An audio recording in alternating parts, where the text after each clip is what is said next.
Bonjour et bienvenue dans la chaîne Mathématiques Sciences. Aujourd'hui, je vais vous présenter et expliquer une vidéo qui est une vidéo en organisation, gestion de données, fonctions, et plus précisément une vidéo sur comment construire un graphique en bâton. Alors oui, dans la dernière vidéo, enfin bon, je sais pas si ce sera la dernière vidéo ou la prochaine vidéo d'ailleurs, parce que vu que j'ai fait les vidéos sur deux appareils complètement différents, et que les durées de mise en ligne sont complètement différentes, je ne sais pas qui va sortir en premier.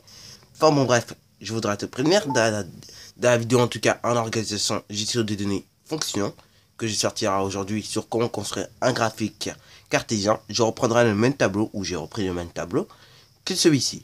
Tout simplement pour construire représenter les mêmes données, mais, sous d'autres formes. Donc voilà, je te laisse analyser donc ce tableau qui nous indique les matières scientifiques enseignées au collège, les mathématiques, la physique, chimie, la technologie et les sciences de la vie de la Terre, et les notes que cette personne a eues, et donc qui m'a dit qu'elle voudra juste qu'on lui affiche ses notes en sciences, parce que cette personne aime beaucoup les sciences. Bon, sur ce, je te laisse analyser ce tableau, et donc essayer de construire le graphique en bâton qui pourra lui aller. Bon, correction. Alors oui, moi je vais pas me prendre la tête, hein. Je vais prendre du papier à petits carreaux, hein. On va pas se prendre la tête, clairement, pour la construction de notre petit graphique.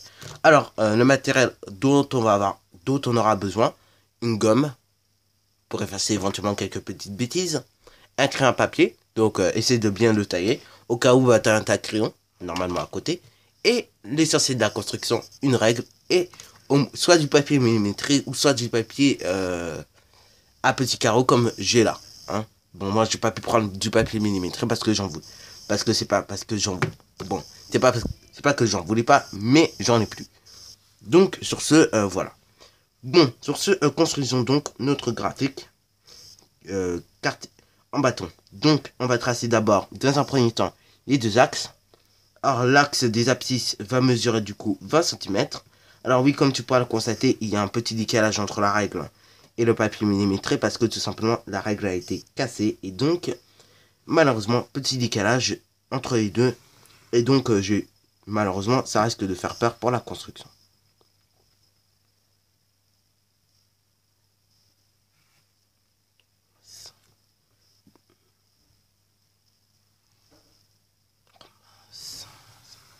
Bon, alors, là, on trace un premier axe.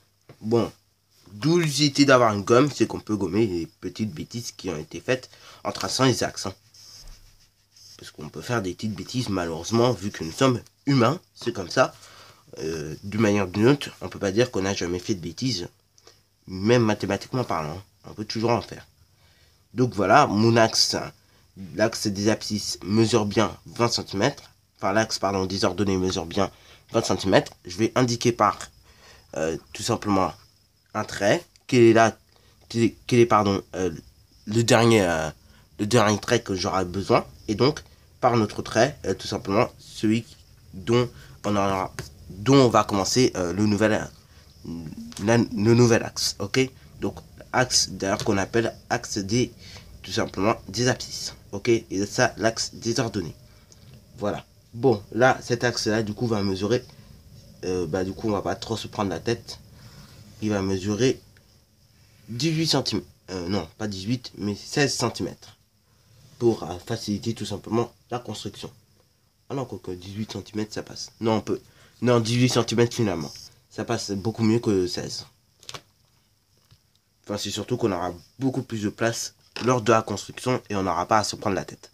Je vais une petite flèche et je vais légender cet axe qui s'appellera note sur 20.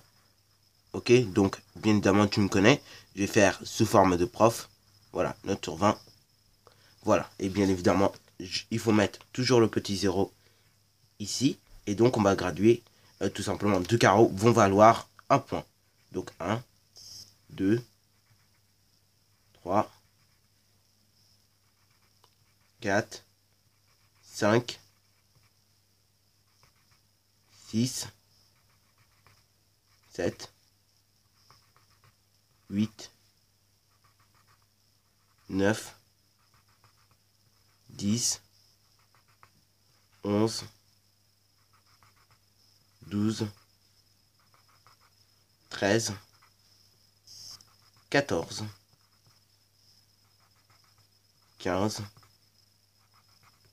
16, 17, 18, 19 et pour terminer 20. Et on ne montera pas plus haut que 20 parce que tout simplement les notes au collège ne vont pas plus haut que 20. Enfin si dans les contrôles oui, mais quand on fait les moyennes générales, on va jusqu'à 20 généralement pour faire les moyennes. Bon après si tu es au lycée, hein, c'est un autre système, c'est un peu différent. Bon alors là, tous les 4, tout simplement pour tous les 9 carreaux, on va mettre une nouvelle graduation et donc on va insérer des matières. Donc là, 4,5, 4,5, après je vais reprendre ma règle et reporter, donc là, 4,5. Là je vais mettre maths pour mathématiques, ok, donc maths avec un S puisque c'est plusieurs, c'est des maths avec un S tout simplement. Après je vais mettre physique, sous-entendu physique chimie, ok. Je vais mettre technologie. Et enfin, pour éviter d'écrire sciences de la vie de la Terre, je vais mettre SVT. Ok. Mais si tu n'aimes pas trop les abrégés, tu peux effectivement écrire beaucoup, mais ça, justement, ça va surcharger ton graphique. Donc, j'ai fait des abrégés, mais je t'avoue que moi-même, je suis pas trop fan des abrégés. Donc, voilà, nous avons tout d'abord gradué l'axe désordonné. Et là, tout simplement, nous avons donné des noms sur l'axe des abscisses. Bon, sur ce, nous allons choisir une graduation que prendra pour le rectangle ou à l'extérieur du rectangle. Donc il y aura 3 carreaux à chaque fois à l'extérieur. Voilà. Et après on aura un rectangle. 1, 2, 3, 3 carreaux. Ok. Et donc on aura un rectangle pareil qui mesure 3 carreaux logiquement. Ok. 1, 2, 3. 3 carreaux. 1, 2, 3. 3 carreaux. Donc là pareil, un rectangle. 1, 2, 3. Donc 1, 2, 3 carreaux. Un rectangle. Bon là on a 3 carreaux à l'intérieur. Et on continue de manière logique comme ceci. Donc 1, 2, 3. 1, 2, 3. Un rectangle. 1, 2, 3. Un autre rectangle. Et 1, 2, 3 pour finir le graphique. Et là, bah, on va pas aller plus loin. Pareil dans les matières puisqu'on ne propose que 4 matières dans notre petit tableau. Bon, alors là, ça va être le cas de prise d'initiative.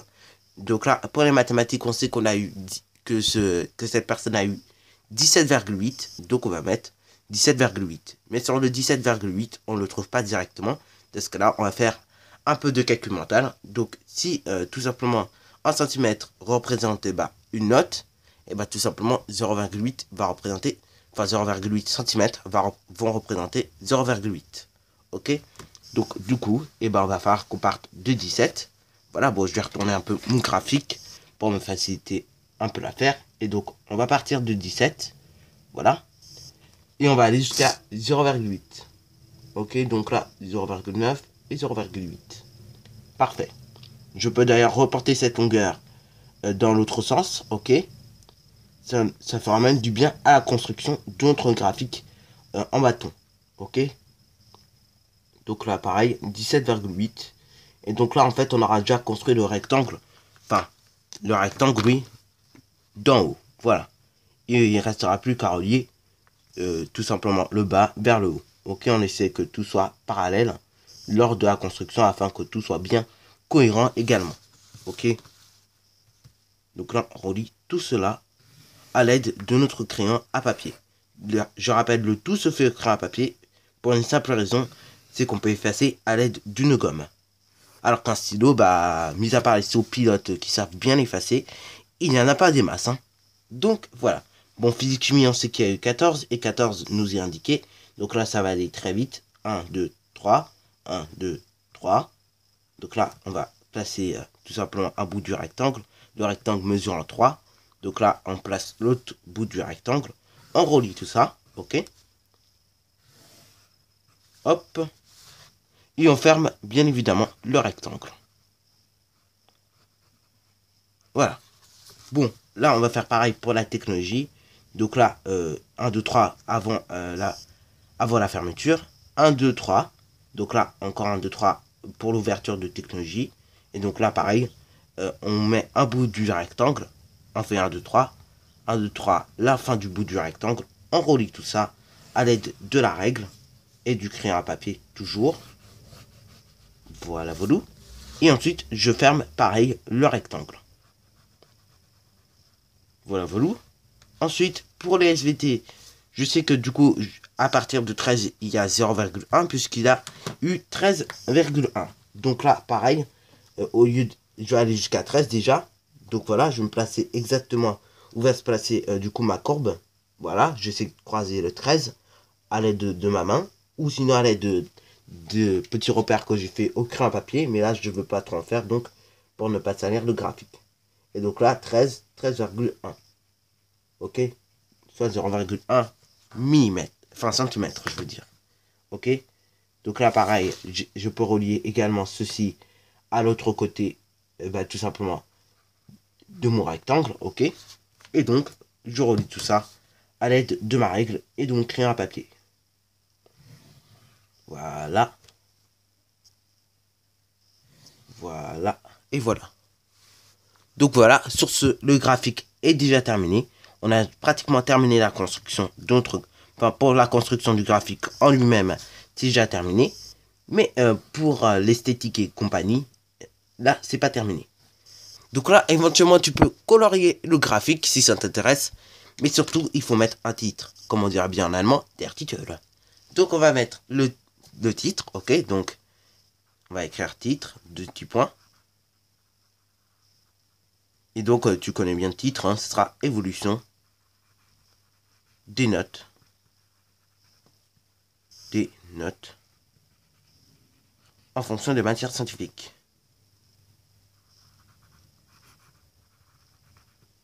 En fonction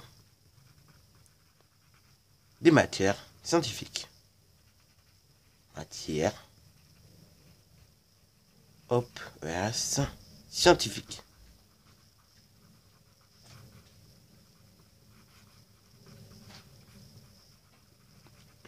Donc voilà, le titre a été déjà mis. Donc je sais pas si vous voyez, voilà. C'est bon, le titre a été déjà mis, mais on peut éventuellement colorier le graphique. Donc je vais vous montrer qu'est-ce que ça fait après le coloriage. Donc voilà, sur ce, le graphique en bâton a été construit, ok. Voilà ce que ça donne une fois coloré, hein. Donc vous avez le droit de colorier le graphique. Voilà le titre également du graphique. Si tu l'avais pas bien vu au moment où je faisais voir, là tu peux le voir. Et donc sur ce, c'est déjà la fin de cette vidéo. Alors si tu as bien aimé, n'hésite pas à liker, à commenter et surtout abonne-toi pour ne rien manquer de tes futures vidéos.